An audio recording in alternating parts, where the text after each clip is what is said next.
Standard 10th, English, Unit 6. Friends, આપણે હમણાં સુધી જોયું કે હેલન કેલર કેવી રીતે શબ્દો શીખ્યા, કેવી રીતે વાંચતા લખતા શીખ્યા, બ્રેઇલ લિપિમાં પણ અને નોર્મલ લિપિમાં પણ. અને જ્યારે કોલેજ જતા થયા અને જ્યારે એમની એક્ઝામ હતી એ પહેલા એમણે એના પિતાજી ગુમાવ્યા. તો જોઈએ page number 68. Although emotionally disturbed, I did my best in the examination. કે એક્ઝામ પહેલા જ પિતાને ગુમાવ્યા એટલે she was very much disturbed. છતાં પણ I did my best in the examination. એમણે પરીક્ષામાં ખૂબ જ સારું પરફોર્મ કર્યું. My teacher could not accompany me to the examination hall. There, a teacher spelled out the question in my hand and I typed out the answers. હવે teacher કોલેજમાં તો જ્યારે ભણવા જતા ત્યારે એમની સાથે જઈ શકતા હતા, પણ એક્ઝામિનેશન હોલમાં એમના ટીચર એન સુલિવાન એમની કંપની આપી શકતા નહીં, કારણ કે એક્ઝામ હતી. એટલે ત્યાંના જે સુપરવાઇઝર ટીચર હોય એ પ્રશ્નો જે હોય એમના હાથમાં સ્પેલ કરતા અને એને અનુભવીને હેલન કેલર પછી એના આન્સર ટાઈપ કરતા. When the result was declared, I was so full of joy to hear that I had passed all the subjects. કે જ્યારે રિઝલ્ટ ડિક્લેર થયું ત્યારે હેલનને આનંદનો પાર ન હતો, કારણ કે એમણે આવી પરિસ્થિતિમાં પણ બધા જ વિષયોમાં એ પાસ થઈ ગયા હતા. સો she was full of joy. I remember my first day at the Radcliffe College in 1900. 1900માં એમણે જ્યારે કોલેજ જોઈન કરી, ધ રેડક્લિફ કોલેજ, તેમનો પહેલો દિવસ પણ એમને બરાબર યાદ હતો. I knew there were challenges in my way, but I was eager to overcome them. So friends, this is a very good sentence. કે બેરી મૂંગી બાળકી અને અંધ બાળકી યુવતી, કે હવે કોલેજમાં જે છે યુવતી બની ચૂકી છે, કે જે હવે નોર્મલ લોકોની સાથે કોલેજમાં જઈ રહી છે. તેને ખબર હતી કે ત્યાં ઘણી બધી ચેલેન્જીસ એટલે એની સામે ઘણી સમસ્યાઓ આવવાની છે, પણ એના માટે હેલન પહેલેથી જ તૈયાર હતા. શું કહે છે કે I was eager to overcome them. Overcome એટલે to win over, to fit, કે જે સમસ્યા આવશે એને હું હરાવી દઈશ, એને હું સોલ્યુશન લાવીશ. કે એમ નહીં કે આવી સમસ્યા આવશે તો ડરી જઈશ, આમ થશે તો શું, એમ નથી વિચારતી, પણ કોઈ પણ પ્રકારની ચેલેન્જીસ માટે એ તૈયાર હતા. The professors looked far away as if they were speaking through a telephone. કે એને પ્રોફેસર ખૂબ એવું લાગતા હતા, કારણ કે એ બરાબર સાંભળી શકતા ન હતા, કે જાણે ટેલિફોન પર બોલતા હોય એમ દૂર લાગતા એમને. The lectures were spelled into my palms as rapidly as possible. અને the lectures જે પણ એ બોલતા એ એના જે ટીચર હતા એન સુલિવાન, એ as rapidly as possible પોતે જેટલી ઝડપથી એના હથેળીમાં એ સ્પેલ લખતા કે આંગળીથી સ્પર્શ કરીને એ વર્ડ એને સમજાવતા, કારણ કે હવે તો એ નોર્મલ વિદ્યાર્થીઓ જોડે બેઠી હતી, એટલે હવે તો એના માટે કોઈ ધીરે ના બોલે. બધા બાળકોને જેમ અમે તમને બોલીએ છીએ એ જ રીતે, અને કદાચ એનાથી પણ ફાસ્ટ બોલતા હોય, તો એના ટીચર એને જેટલી પોસિબલ બને એટલા પ્રયત્નો કરીને લખીને સમજાવતા. And I would note down whatever I remembered when I went back home. અને પેલું હથેળીમાં લખીને જે કંઈ એમણે સમજ્યું હોય ત્યારે ક્લાસમાં, અને જ્યારે ઘરે જતા ત્યારે એ પોતે એ યાદ રાખેલું ફરીથી રિવાઇઝ કરીને જેટલું એમને યાદ રહ્યું એ બધું એ પોતે પોતાની ટાઈપરાઇટર પર લખી લેતા. બ્રેઇલ લિપિમાં લખતા હશે કે જેથી એ ફરીથી એને વાંચી શકે. તો મિત્રો, હવે આપણે તો આવી બધી સમસ્યાઓ નથી, કે આપણે તો કેટલી સરળ રીતે વાંચી શકીએ છીએ. તો હવે આવા કોઈ ઘણી બધી આવી ઇન્સ્પિરેશનલ સ્ટોરીઝ છે, ઘણા બધા આવા પ્રેરણાદાયક વ્યક્તિત્વ વાંચો કે જે ખોડ ખાપણ વાળા ઘણી બધી વ્યક્તિઓ છે. એ ભારતમાં તમે અરુણિમા સિન્હાનું નામ સાંભળ્યું હશે કે જેનો પગ કપાઈ ગયો હોવા છતાં એમણે એવરેસ્ટ સર કર્યું. તો આવી બધી ઘણા બધા વિશ્વમાં લોકો છે કે જેઓ પોતે અપંગ હોવા છતાં પણ ઘણી બધી સિદ્ધિઓ હાંસલ કરી છે. તો તમે અહીં જોઈ શકો કે કેટલી તકલીફ કરે છે. જુએ છે કે જે કંઈ હાથમાં એને સ્પેલ કરે છે યાદ રાખવાનું, ઘરે જઈને એને ફરીથી લખવાનું. હા, આજે તો આપણી પાસે ટેકનોલોજી પણ એટલી બધી આવી ગઈ છે કે તમે હવે આ જ લેક્ચર્સ તમારે ક્યારે પણ ગમે ત્યારે સાંભળવું તો તમે સાંભળી શકો છો. એવું ત્યારે કશું હતું નહીં. Now here I began to write about my life. જ્યારે કોલેજમાં જવા માંડ્યું એટલે ત્યારે એમણે પોતાની લાઈફ વિશે લખવાનું શરૂ કર્યું. પોતાની આત્મકથા, autobiography. I wrote the story both in braille and on a normal typewriter. જો મિત્રો, પછી એમની આ જે વાર્તા છે, ઓટોબાયોગ્રાફી છે, એ એણે બંને બ્રેઇલ લિપિમાં પણ એમણે લખી અને નોર્મલ ટાઈપરાઇટરમાં પણ લખી. The story of my life was edited by John Massey. The story of my life, આ એમની ઓટોબાયોગ્રાફીનું નામ છે. તમે સર્ચ કરશો તો તમને હેલન કેલરના અને એન સુલિવાનના સરસ મજાના પિક્ચર્સ પણ જોવા મળશે અને મૂવીના ક્લિપિંગ્સ પણ જોવા મળશે. The story of my life by Helen Keller. અને એનું જે એડિટિંગ કર્યું હોય એ કોણે કર્યું હતું? John Massey. એડિટિંગ કરવું એટલે જે કંઈ લખ્યું હોય એને થોડું મઠારું, કંઈક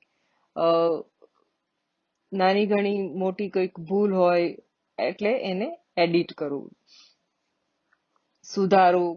અમુક ઇન્સિડન્ટ અહીંયા હોય તો વધારે સારું લાગે. આ રીતે જે બુક લખાઈ જાય પછી એને એડિટ થતી હોય છે.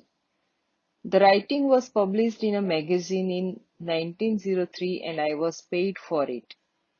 અને 1903માં તો એણે જે કંઈ લખ્યું એમની સ્ટોરી હતી એ એક મેગેઝિનમાં દર મહિને પ્રગટ થવા માંડી અને એના માટે એને પૈસા પણ મળવા માંડ્યા. We, the blind, are as indebted to Louis Braille as mankind is to Gutenberg. કે we the blind, કે જેમ બ્લાઇન્ડ પીપલ, અંધ લોકો લુઈસ બ્રેઇલના ઋણી છે. ઇનડેટેડ એટલે ઋણી હોવું. ડેટ એટલે ઋણ. કોઈ આપણા પર ઉપકાર કરે તો આપે કે ને તમારું ઋણ મારા પર છે એમ. તો અહીંયા બી સાયલન્ટ છે. તો ઇનડેટેડ એટલે જેમ અંધ લોકો લુઈસ બ્રેઇલના ઋણી છે. લુઈસ બ્રેઇલ કોણ હતા મિત્રો? જેમણે બ્રેઇલ લિપિની શોધ કરી કે જેના લીધે અંધ લોકો વાંચી શકે, લખી શકે, પોતાના વિચારો વ્યક્ત કરી શકે. કારણ કે આ જ માધ્યમ હોય છે. જે મૂંગા હોય છે બોલી પણ નથી શકતા. ઘણા અંધ વિદ્યાર્થીઓ બોલી શકતા હોય છે, અંધ લોકો, પણ જે મૂંગા પણ છે તો એવા માટે પોતાના વિચારો વ્યક્ત કરવાનું સાધન કયું? તો આ સ્પર્શની ભાષા કે જે લુઈસ બ્રેઇલે શોધી હતી. અને મિત્રો, લુઈસ બ્રેઇલ પોતે પણ અંધ હતા. એમને પણ તમે સર્ચ કરો, એમની સ્ટોરી વાંચો, એ પણ ખૂબ જ પ્રેરણાદાયક સ્ટોરી છે. કે જેમ મેનકાઇન્ડ ઇઝ ટુ ગ્યુટનબર્ગ, કે જેમ સામાન્ય માણસો ગ્યુટનબર્ગના ઋણી છે. ગ્યુટનબર્ગ એમણે સાદું ટાઈપરાઇટર શોધ્યું હતું. On 28th June 1904, I graduated from the Radcliffe College. અને 1904માં એ રેડક્લિફ કોલેજમાંથી ગ્રેજ્યુએટ થયા. I felt proud that I became the first deaf blind person to earn a Bachelor of Arts degree. અને પોતે જ એટલું ગૌરવ અનુભવતા કે એ એક બહેરા અને બ્લાઇન્ડ અંધ પર્સન હતા પહેલા કે જેમણે બેચલર ઓફ આર્ટ્સની ડિગ્રી મેળવી હતી. એ પહેલી વ્યક્તિ હતા કે જે અંધ હોય અને બહેરા પણ હોય. I began to feel that I must educate people on ways to help the blind.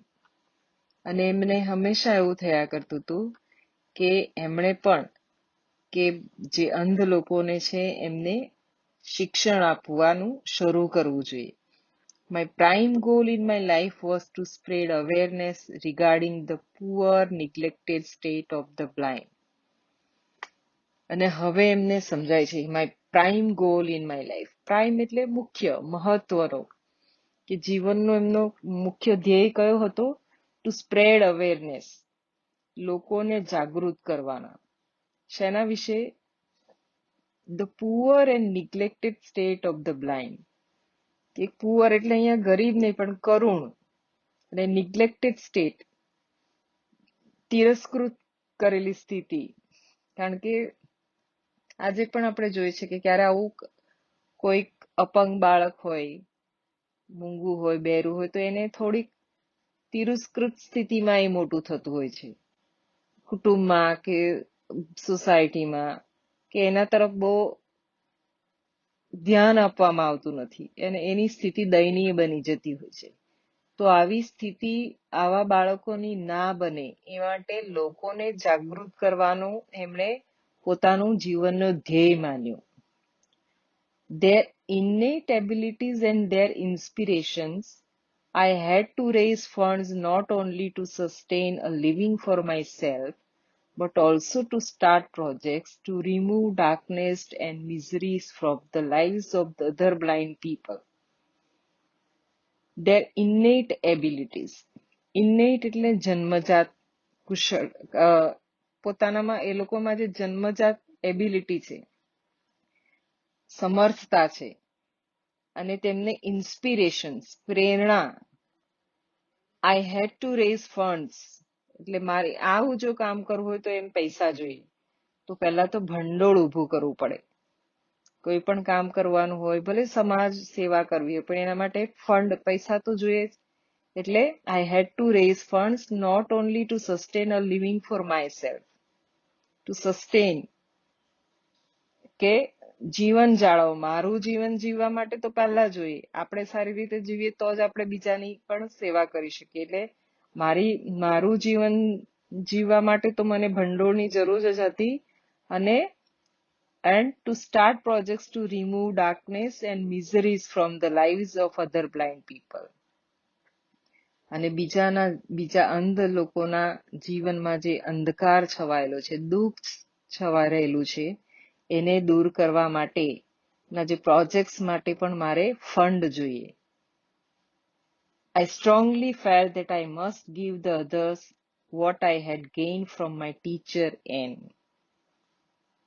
So અહીં બહુ જ સરસ વાત કરી છે મિત્રો, કે આઈ સ્ટ્રોંગલી ફેલ્ટ, અને હું ખૂબ જ દ્રઢતાથી માનતી હતી કે મને જે મારા ટીચર એન સુલીવાન પાસેથી મળ્યું તે મારે બીજાને આપવું જ જોઈએ. કે જે રીતે મને મારા ટીચરે શીખવ્યું, જે રીતે મારા જીવનમાંથી અંધકાર દૂર થયો, એ રીતે આવા કેટલાય બાળકો હતા. કારણ કે હેલનના તો એના મમ્મી પપ્પા એ ભરપૂર સપોર્ટ આપ્યો અને એને ફેસિલિટીઝ આપી, અને એ સુખી સંપન્ન પરિવારના હતા એટલે આ બધી ફેસિલિટીઝ એને ઘરમાં મળી ગઈ. પણ ઘણા એવા બાળકો હશે કે જેની પાસે આવી ફેસિલિટીઝ ના હશે, તો આવા બાળકોના જીવનમાંથી અંધકાર અને દુઃખ દૂર કરવાના પ્રયત્નો કરવા માંડ્યા. Then came a dark cloud in my sky. So આ એક ફ્રેઝ છે કે આપણે ગુજરાતીમાં કહી છે કે દુઃખનું વાદળ આવી ગયું, કે એમના પર એક દુઃખ આવી ગયું. કે I was deeply કન્સર્ન્ડ about that. Concern એટલે ચિંતા કરવી, કે અને એ બાબતે ખૂબ જ ચિંતાતુર બન્યા હતા. My teacher's eyesight was worsening day by day. કોઈ નવી સમસ્યા આવી ગઈ કે એમના ટીચર એન સુલીવાનની આઈસાઇટ છે, આંખોની દ્રષ્ટિ જે હતી એ દિવસે ને દિવસે ખરાબ થઈ રહી હતી. As a result she could not see clearly. અને એના કારણે એ સ્પષ્ટપણે જોઈ શકતા ન હતા. She was brave enough to fight against her problem. પણ તે પોતાની સમસ્યાઓની સામે લડવા માટે સક્ષમ હતા, બહાદુર હતા.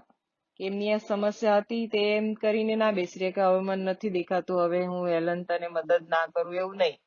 પણ એમણે એમની સમસ્યાઓને સાઈડ પર રાખી, and instead she continued to help me. અને આ સમસ્યા હોવા છતાં તેમણે હેલનને મદદ કરવાનું ચાલુ રાખ્યું. At last, my teacher lost her eyesight completely and became blind by the year 1935. અને આખરે એન સુલિવાન ટોટલી બ્લાઇન્ડ બની ગયા. કયા વર્ષમાં? 1935. And she sacrificed her eyesight for me. અને હેલન માટે એમણે પોતાની આંખોની બલિદાન આપ્યું. પોતે એકદમ અંધ થઈ ગયા. 1935. તમે જોઈ શકો છો મિત્રો, આપણે જાણીએ છીએ કે હેલનના ઘરે પહેલી વાર ક્યારે ટીચર આવે છે? ઇન 1887.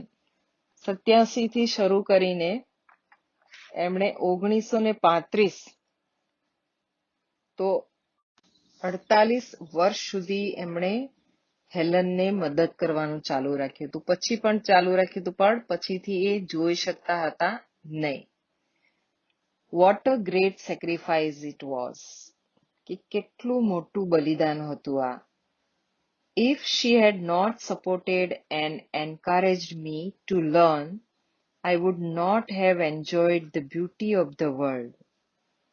કે if she had not supported and encouraged, એમણે મને સપોર્ટ ના આપ્યો હોત કે પ્રેરણા ના આપી હોત તો મેં આજે દુનિયાની સુંદરતા જે છે એ ક્યારેય અનુભવી ન હોત. હજુ આંખોથી તો જોઈ જ ન હતી મિત્રો એને જે સ્પર્શથી બોલીને પછી લખતા શીખી ગયા અને જે કંઈ પુસ્તકો વાંચ્યા હશે એટલે એમને દુનિયાનો પરિચય જ ના થયો હોત. I cannot think myself apart from her. અને હું મારી જાતને એમનાથી અલગ વિચારી જ નથી શકતી. My heart always speaks, I love you teacher. અને મારું હૃદય હંમેશા બોલે છે, I love you teacher. So friends, it was really a great sacrifice for a student. તો તમે જોઈ શકો કે ખૂબ જ પ્રેરણાદાયક આ સ્ટોરી છે કે આટલી મહેનતથી એ શીખે છે અને ક્યાં સુધી પહોંચે છે. તો ક્યારેક સમય મળે તો એમની સ્ટોરી વાંચવા પ્રયત્ન કરજો, એમની autobiography I mean. So let us see now glossary. Glossary અહીં આપી છે, એ પણ તમારી નોટબુકમાં લખી લેવાની અને શબ્દો તૈયાર કરતા રહો. વોકેબ્યુલરી ઘણી બધી પૂછાતી હોય છે મિત્રો. અને ત્યારબાદ અહીં જે I feel, make a list of sentences that expresses Helen's love for her teacher. કે કયા સેન્ટેન્સીસમાં હેલનનો લવ એના ટીચર માટે જે છે એ દેખાય છે. Which teacher of your school do you respect the most? Why? જો તમારા જીવનમાં આવા કોઈ ટીચર હોય તેને તમે ખૂબ રિસ્પેક્ટ કરતા હોય, શા માટે? What qualities do you think should a teacher have? ટીચરમાં કયા લક્ષણો હોવા જોઈએ? તમે વિચારો છો કે કઈ ક્વોલિટીઝ હોવી જોઈએ? Visit a school for the blind and try to know how they learn. So you must visit the schools for these differently abled children. આપણે ત્યાં આવેલી અંધજન મંડળની પણ ક્યારેક મુલાકાત લેવી જોઈએ અને જોવું જોઈએ કે આવા બાળકો કેવી રીતે ભણે છે. હવે તો ટેકનોલોજીની મદદથી એ લોકોને ઘણું બધી સરળતા થઈ રહી છે શીખવા માટે. અને ત્યાં ફક્ત અંધ લોકો જ નથી પણ મૂંગા અને બેરા વિદ્યાર્થીઓ પણ છે. તો તમને એ લોકો પણ કઈ રીતે શીખે છે એ પણ જોવા મળશે. What will you do for the physically challenged pupils if there are any in your class? Physically challenged, કોઈ અપંગ વિદ્યાર્થી હોય તો તેને તમે કઈ રીતે હેલ્પ કરશો, શું કરશો એના માટે? Narrate your own experience with your favorite teacher, if any. How do you feel when you read about Miss Sullivan losing her eyesight? કેવું ફીલ કરો છો કે જ્યારે એન સુલિવાન પોતે એને એમના આઈસાઇટ ગુમાવે છે? So just think about these situations, that how do you feel? તો હવે જ્યારે કોઈક આવું બાળક કે કોઈક વ્યક્તિ જુઓ ત્યારે થોડુંક વિચારજો કે એ કેટલી બધી સમસ્યાઓનો સામનો કરીને જીવી રહ્યું છે. આપણી પાસે ઈશ્વરે આપણને બધું જ આપ્યું છે, તો એનો આપણે સદુપયોગ કરવો જોઈએ. ફ્રેન્ડ્સ, ફિઝિકલી ચેલેન્જડ લોકો જે છે, જે એકાગ્રતાથી શીખતા હોય છે, એટલી એકાગ્રતાથી નોર્મલ એટલે કે આપણે શીખતા હોતા નથી. સો concentration is their powerful tool. So friends, thank you very much and have a nice time.